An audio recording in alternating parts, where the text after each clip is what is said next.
Di tahun ini orang akan banyak perasaan euforia, perasaan bahagia.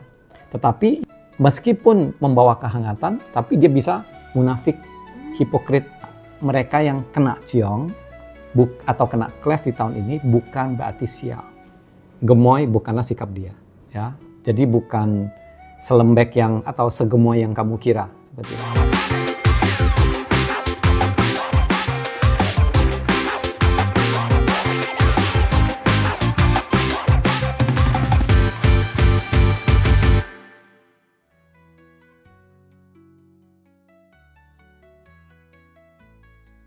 Oke, di tanggal 29 Januari itu adalah pergantian tahun baru Tionghoa atau Cina ya. Dari tahun naga kayu tahun kemarin berganti ke tahun ular kayu. Oke, jadi buat mereka yang tinggalnya di belahan bumi utara seperti di Tiongkok, Singapura, Medan, Batam kalau di Indonesia ya, itu sudah berpindah energinya. Jadi gitu. Cuman kalau untuk di Indonesia dari riset kita sih biasanya itu di pertengahan tahun. Jadi biasanya per 22 Juni itu baru ada pergantian energi naga kayu. Seperti musim semi yang tidak langsung terjadi seketika dari salju cair.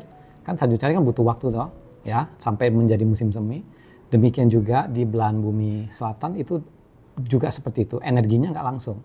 Jadi tahun naga kayu ini pelan-pelan akan berubah menjadi ular kayu adalah di pertengahan tahun.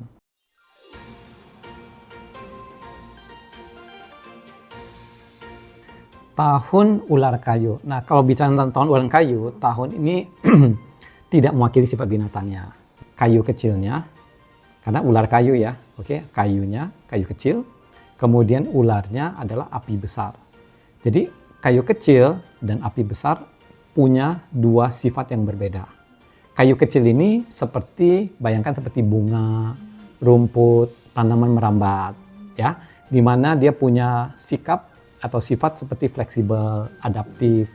Bunga itu kan menarik, ya. Kemudian rumput itu biasanya tumbuhnya berkelompok. Kemudian fleksibel itu terhadap cuaca, angin dan sebagainya, mereka bisa menyesuaikan diri. Tetapi sifat dari kurangnya dari kayu kecil ini biasanya adalah lemah. Kalau diinjek kan itu toh.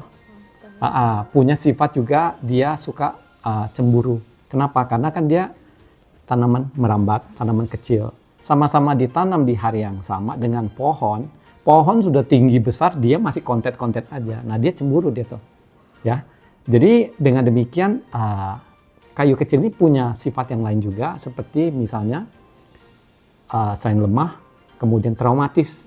Kalau saat mengalami satu peristiwa, untuk mau healingnya butuh proses. Dan kayu ini biasanya suka wavering.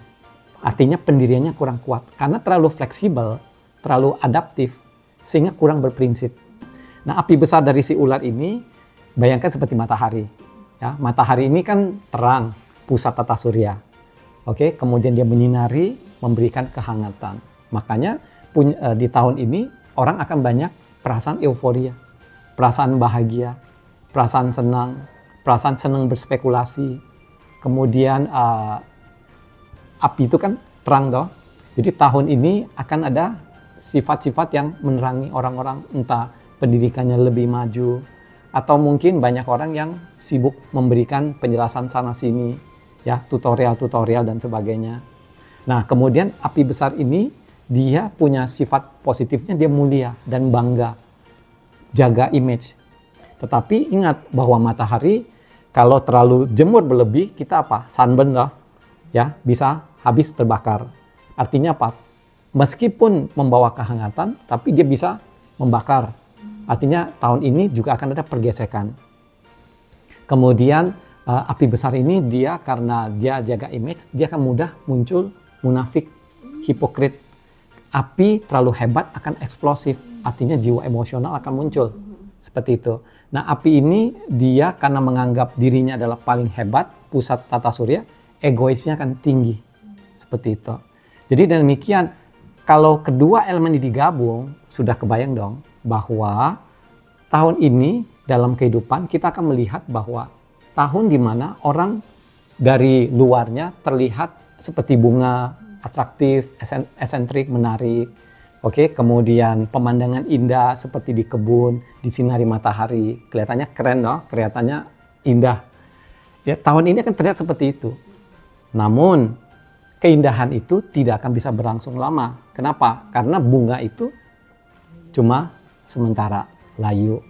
Artinya apa? Kekuatan di dalam untuk mempertahankan kebahagiaan itu, mempertahankan sikap optimis ini sangat-sangat lemah.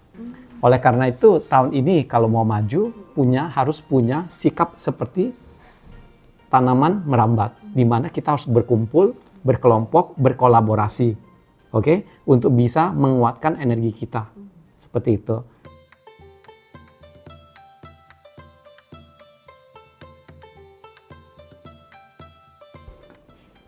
Kalau buat Anda yang mempelajari astrologi Pak dan sebagainya, Anda akan tahu bahwa gemoy bukanlah sikap dia. Oke, jadi itu cuma hanya pencitraan, cuma hanya ya marketing lah pada saat untuk pilpres. Ya, alaminya tidak seperti itu. Alaminya orangnya agak kaku, seperti itu ya. Kemudian kaku, tegas, kemudian memegang prinsip, ya. Jadi bukan selembek atau segemoy yang kamu kira, seperti itu. Ya, jadi manusia kan kadang ada sikap yang bisa dibuat-buat dan sikap yang sejatinya seperti apa. Kenapa bisa gemoy? Karena waktu pas mulai kampanye itu kan masuk di tahun kelinci air. Air adalah melambangkan fleksibilitas, melambangkan kedinamisan, bisa mengalir. Ya, Pak Prabowo itu adalah logam besar yang kuat. Dengan demikian dia kalau dapat elemen air, dia akan lebih bebas, lebih slow. Nah, cuman airnya sudah habis stoknya kemarin. Mau dibeli mana-mana udah out of stock. Ini adalah energi alam seperti itu. Oke, dengan demikian yang berapa tahun yang nanti akan berjalan, air itu nanti akan ketemu mungkin 10 atau 9 atau 10 tahun mendatang lagi. Oke, jadi lama banget. Dengan demikian yang akan dapat adalah lebih banyak elemen kayu, kemudian api dan tanah. Oke, nah kayu, api, tanah ini akan menjadi tahun-tahun di mana kepemimpinan beliau muncul dari tahun ini 2024 sampai nanti berakhir periodenya. Nah, itu akan didominasi oleh tahun yang didominasi banyakan adalah api, kemudian sedikit kayu dan api paling banyak, kemudian kedua tanah dan ketiga adalah kayu, seperti itu. Artinya beliau gemoynya pasti akan hilang. Sikap serius, sikap tegang akan banyak muncul dan ini akan muncul dari tahun ular kayu. Oke, tahun ular kayu dia akan sudah mulai defensifnya akan muncul. Defensif. Jadi kalau buat Anda yang mau mengkritik Pak Prabowo, kalau Anda lakukan di tahun gemoynya dia, tahun kelinci air, oke, dia mungkin santai, slow, kayak gitu ya. Namun kalau begitu masuk di tahun naga kayu ini kan nanti kan naga kayu kan masih di semester awal 2025 ya. Oke. Kemudian begitu masuk di semester kedua baru tahun ular kayunya muncul. Tahun berikutnya lagi adalah kuda api, tahun berikutnya adalah kambing api, dan tahun berikutnya lagi adalah tahun monyet tanah. Nah, semua tahun itu tadi aku ngomong tidak ada elemen airnya, ya. Dan semua tahun itu adalah tahun yang kering dan tahun yang banyak didominasi oleh elemen-elemen yang sifatnya keras, impulsif. Dengan demikian sikap beliau lebih ketegasannya akan banyak muncul, sikap untuk mau dominannya muncul. Kalau dalam segi positif kita sebut ya, kalau kita mau berpikir positif ya, kalau dari segi positif kita sebutnya adalah kepemimpinan, ketegasan. Tapi kalau buat mereka yang punya pikiran negatif, mereka akan menyebutnya adalah abuse power.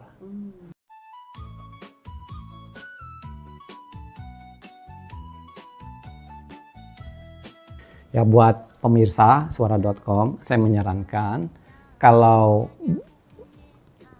diberitahukan bahwa hoki Anda bagus tahun ini bukan berarti kebal sial. Ya, kenapa? Contohnya kalau kita hoki, kita loncat dari gedung tinggi juga tetap pasti akan meninggal. Ya, oke. Kita investasi membabi buta, percaya orang dan sebagainya, tetap aja bisa sial. Oke, jadi ingat bahwa hoki bagus bukan berarti jaminan 100% kita akan kebal sial. Dengan demikian, pada saat yang bersamaan juga mereka yang kena ciong atau kena clash di tahun ini bukan berarti sial. Ya. Nah, hoki yang bagus yang kita sebut lebih banyak diberikan kelancaran tahun ini dari segi sio, pertama-tama adalah sio ayam. Oke, kedua kerbau, ketiga tikus, keempat kuda, ya, kelima adalah anjing. Jadi mereka akan mudah mendapatkan kepopuleran, terutama sio ayam. Jadi kita sebut ini energinya harmonis. Jadi pada saat orang energi harmonis itu dia tidak bertentangan. Dia disupport oleh si energi penguasa. Energi penguasa itu planet Jupiter. Yang orang sebut dengan Tai Sui kalau istilah Tionghoanya ya. Istilah Mandarinnya Tai Sui. Tai Sui adalah penguasa energi yang berkuasa di tahun tersebut. Nah, pada saat Jupiter dekat dengan matahari, anggap ini matahari, ini Jupiter yang lebih kecil, ini misalnya Jupiter lebih kecil, matahari, ini Jupiter. Pada saat Jupiter dekat dengan matahari, gravitasi besar dari Jupiter sanggup memindahkan matahari dari titik tengahnya. Bergeser dia sedikit. Kalau orang hantem itu kayak semacam Ip Man hantem orang negro yang gede itu ya, oke. Dia goncang, ya goncang juga dia kayak gitu loh. Paham nggak, ngerti ya? Oke, dengan demikian kalau Jupiter yang gede dekat dengan matahari, turbulensinya segimana hebat, sudah kebayang dong. Nah, planet yang kurang harmonis dengan planet Jupiter, yang kontra gitu kan.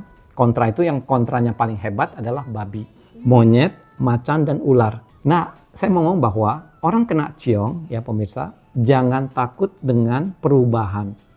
Harus berani berubah. Oke? Berani berubah. Pada saat berani berubah, dia akan bisa ada chance untuk bisa merubah nasib yang susah, nasib yang lagi kurang beruntung. Ya, kalau kita merasa bahwa saya selama ini kurang beruntung, saya mau hidup yang lebih baik, maka kita harus berharap kita kena ciong. Pada saat kita kena ciong itu tiba-tiba ada jalan kebuka. Pada saat saya bekerja di satu perusahaan misalnya, perusahaan ini bikin saya sulit dulu, bikin saya stres, teman kolega kerja saya problem, bosnya rese dan sebagainya. Pada saat kita ciong itu kemudian rupanya kita misalnya dipecat. Ya, tidak peduli mau dikasih pesangon atau pesangon, pokoknya begitu saat dipecat, mindset kita terbuka. Oh, rupanya gua nggak harus bergantung sama perusahaan ini. Rupanya saya masih bisa usaha sendiri atau pindah di perusahaan yang lebih better, lebih bagus. Atau pada saat hubungan kita lagi asem banget, hubungan asmara ataupun percintaan ataupun suami istri dan sebagainya, punya toksik, punya hubungan, ataupun suami yang KDRT misalnya, ya pemirsa di sana, jangan stres atau bunuh diri ya, oke? Carilah orang untuk membantu perubahan ini. Baik diri kita sendiri memutuskan, oke, enough, cukup, saya harus berubah. Ya, kalau nggak bisa didamaikan, ya bercerai mungkin pilihan terbaik untuk membuka lembaran yang baru.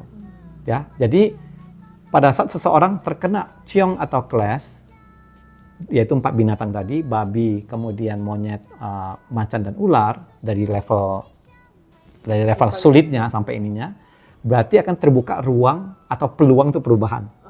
Jadi hasilnya belum tentu negatif, tadi saya ngomong.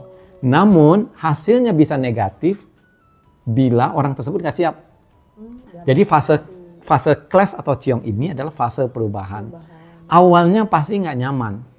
Tetapi pada saat terjadi perubahan, kita harus siap-siap dengan tangisan, dengan air mata, dengan penderitaan, dengan kerja lembur, dengan cacian orang. Ya, stay positif. Ya, punya mindset yang positif. Ini akan bisa mengubah kita menjadi orang yang lebih better ke depannya.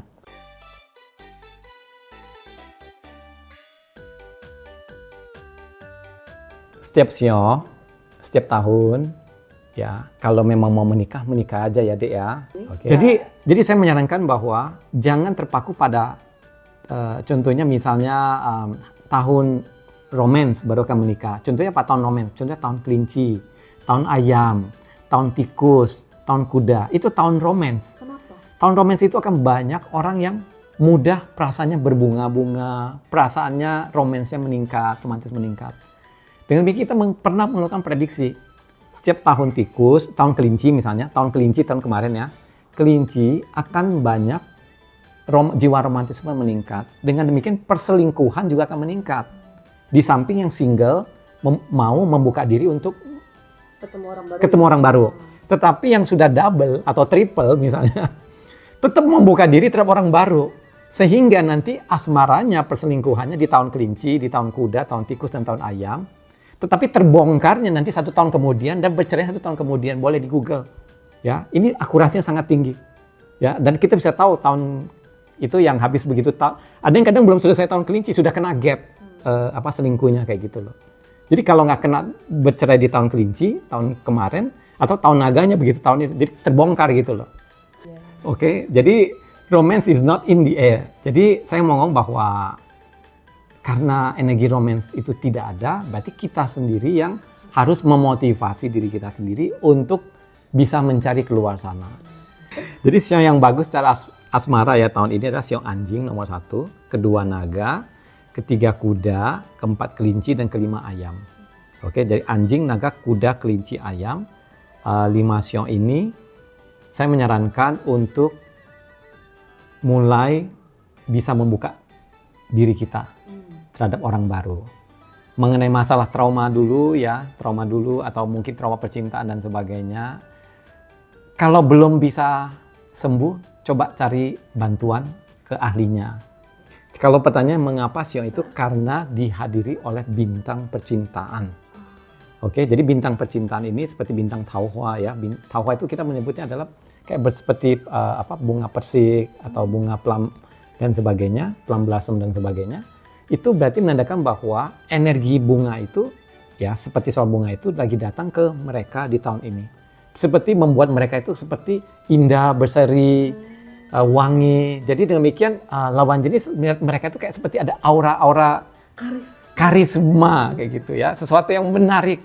Ya padahal mungkin bisa aja giginya tongos atau rambutnya kriwil-kriwil nggak jelas kayak gitu ya. Atau mungkin jerawatnya segudang gitu kan. Tapi buat lawan jenis yang kelepak-kelepak lihat dia tuh kayaknya sehari nggak melihat dia tuh kayaknya nggak tahan kayak gitu loh.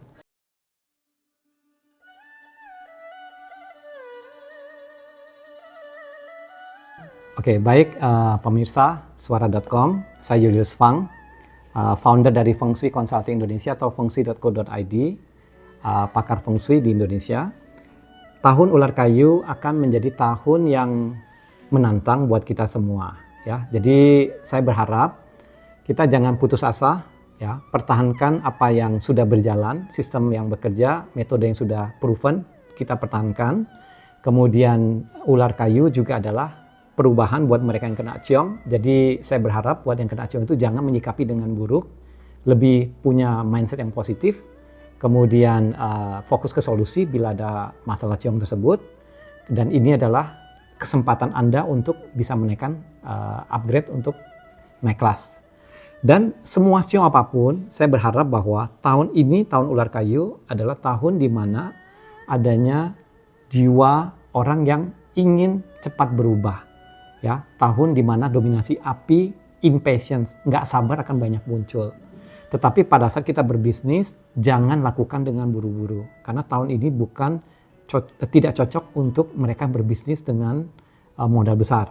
Oke, kecuali Anda sudah punya marketnya, Anda sudah punya keahlian dan pengalaman, dan Anda cuma hanya mau buka cabang baru, silahkan. Ya. Jadi dengan resiko yang terukur.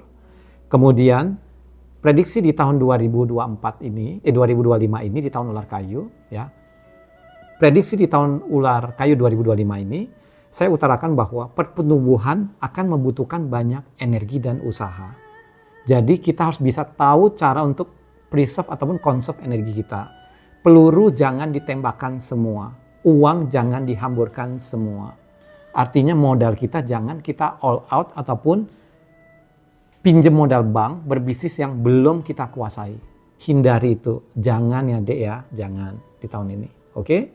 Kemudian keinginan besar, tenaga kurang. Mau buka usaha, modal kurang. Mau kerja ini itu kurang. Mau dapetin followers misalnya, tapi followers sendiri masih kurang. Jadi gimana? Lakukan sinergi. Filosofis dari ular kayu kecil. Kayu kecil ini seperti rumput, tanaman merambat, semua berkelompok. Tahun ini, kalau kamu mau dapat energi berlebih, maka lakukanlah kolaborasi. Bukalah kesempatan untuk bekerja sama. Saya yakin Anda sekalian ada yang sebagian gengsi, atau pikir, ngapain dan sebagainya. Inilah saatnya Anda harus bisa berubah. Oke, jadi tahun ini bukalah kesempatan buat untuk bisa mendapatkan network lebih banyak dengan berkolaborasi atau buka kerjasama. Tahun ini tahun ular kayu juga adalah tahun penuh persaingan. Kenapa? Karena semua rumput, semua bunga mau bersaing, ingin tumbuh, mendapatkan sinar matahari, mendapatkan nutrisi. Benar nggak? Dengan demikian, semua akan sibuk untuk cari duit, sikut-sikutan, bersaing secara ketat. Saya menyarankan jangan melihat orang lain di luar sana itu sebagai musuh, tetapi lakukanlah hal-hal yang positif, membina kerjasama. Oke, menjalin kerjasama ini diartikan adalah jangan hanya sekedar berebut kesempatan, jangan hanya melihat kesempatan jangka pendek. Contohnya misalnya perhitungan nih, oh saya kerjakan ini cuannya cuma dikit doang, dapatnya cuma dikit, nggak mau dan sebagainya. Jangan, bukalah diri Anda terhadap kesempatan yang lebih lain. Contohnya misalnya, oke, saya kali ini mengalah karena nanti beberapa kesempatan yang mendatang saya akan dapat project yang lebih besar, fans yang atau follower yang lebih banyak, akan terbuka network yang lebih banyak lagi ke depannya. Jadi saya mengalah untuk membuka diri terhadap kesempatan yang lebih banyak. Jadi jangan anggap sebagai persaingan itu sebagai satu hal yang perlu dihindari. Seperti itu ya. Dan yang terakhir, tahun ular kayu adalah tahun di mana parasit banyak muncul. Kenapa? Karena pohon itu kan dililit oleh tanaman merambat toh ya. Akhirnya pohonnya itu tumbang kena oleh tanaman merambat ini. Tahun ini kan banyak orang parasit seperti itu, mau mengambil kesempatan dari kita. Kalau memang judulnya mau kerjasama, nggak apa-apa kamu diparasitin orang, selama kamu bisa bertumbuh, punya kesempatan yang lebih banyak. Contohnya kamu dimanfaatkan teman kamu, selama ini kan nanti berguna ke kamu. Contohnya kamu belajar skill dari mereka, kamu dimanfaatkan mereka sementara itu. Tapi kamu dapat ilmunya, then that's it, nggak apa-apa. Karena ada kesempatan bagus untuk tukar ilmu atau dapat kesempatan itu. Dan tahun ini, buat Anda, kalau mau dapat respect, dapat kesempatan yang baik, dapat karma yang lebih baik, dengan adanya parasit ini, berarti mereka kan mengambil manfaat dari kita toh. Mereka mengambil manfaat dari kita itu, dengan minim usaha ini kita anggap sebagai orang jahat, biasa seperti itu. Kalau memang seperti itu, untuk masuk-masuk jahat, saya menyarankan jangan dilakukan ya dek ya, karena karmanya akan berbuat tahun ini. Seperti itu. Tapi kalau kita saling memanfaatkan satu sama lain, untuk bersinergi, lakukan ya. Oke, ini akan bisa memberikan kita kemajuan dalam bisnis tahun ini. Ya, dengan demikian saya closing dengan pintarlah mengelola energi dan sumber daya kita. Karena duit akan terbatas, modal akan terbatas, kemampuan kita akan terbatas menerima order atau menerima kerjaan dan sebagainya. Jadi dengan bisa bersinergi, dengan bisa adanya pintar mengelola sumber daya kita akan bisa mendapatkan kesuksesan dan kemajuan di tahun ular kayu ini. Demikian pesan saya Julius Fang, founder dari Fungsi Konsultan Indonesia atau fungsi.co.id. Semoga kita semua di tahun ular kayu ini bisa mendapatkan kesuksesan, kemajuan, kelancaran, dan kemakmuran serta kesehatan. Amin. Kongsi Fa Chai.